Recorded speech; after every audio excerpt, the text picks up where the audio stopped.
Hi hello யாதேஷாலினி YouTube channel. நாம் இன்றைக்கி ஒரு 2 கதையை பற்றி பார்க்கலாம்.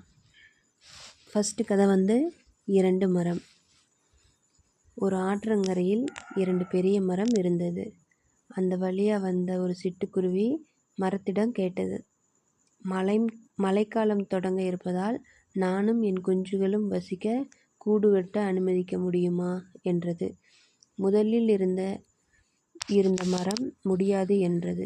அடுத்த மரத்திடம் கேட்டது. அது அனுமதித்தது. குருவி கூடு கட்டி சந்தோஷமாக வாழ்ந்து கொண்டிருந்த நேரம், அன்று பலத்த மழை ஆற்றில் வெள்ளம் வந்து முதல் மரத்தை அடித்துச் சென்றது. தண்ணீரில் இழுத்துச் செல்லும் பொழுது குருவி சிரித்து கொண்டே சொன்னது, எனக்கு வசிக்க கூடு கட்ட இடமில்லை என்று சொன்னதால் இப்போது தண்ணீரில் அடித்து செல்லப்படுகிறாய் என்றது. அதற்கு மரம் கூறிய பதில், எனக்கு தெரியும், நான் வலுவடைந்து விட்டேன். எப்படியும் இந்த மழைக்கு நான் தாங்க மாட்டேன். தண்ணீரில் அடித்து செல்லப்படுவேன். நீயும் உன் குழந்தைகளும் நல்ல வாழ்க்கையை வாழ வேண்டும் என்று தான் உனக்கு இல்லை என்று கூறினேன். மன்னித்துவிடு என்றது. உங்களை யாரும் நிராகரித்தால் அவர்களை தவறாக நினைக்காதீர்கள். நாம் இப்போ இன்னொரு கதையை பற்றி பார்க்கலாம்.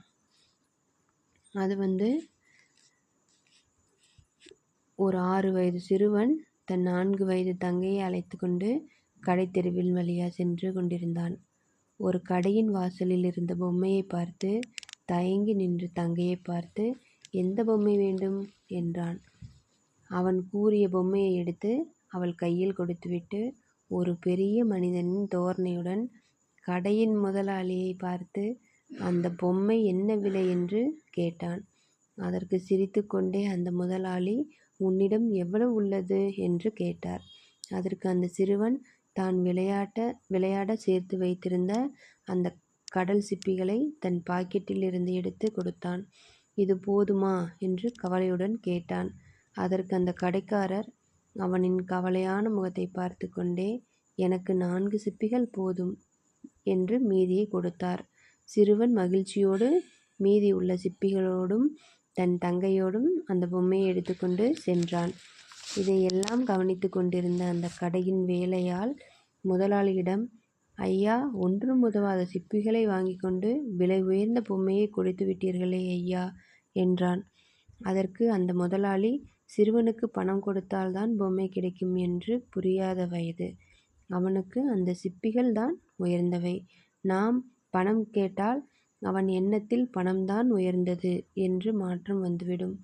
இதை தடுத்து விட்டேன். மேலும் தன் தங்கையை கேட்டவற்றை தன்னால் வாங்கித்தர முடியும் என்ற தன்னம்பிக்கையும் அவனுக்குள் விதைத்து விட்டேன்.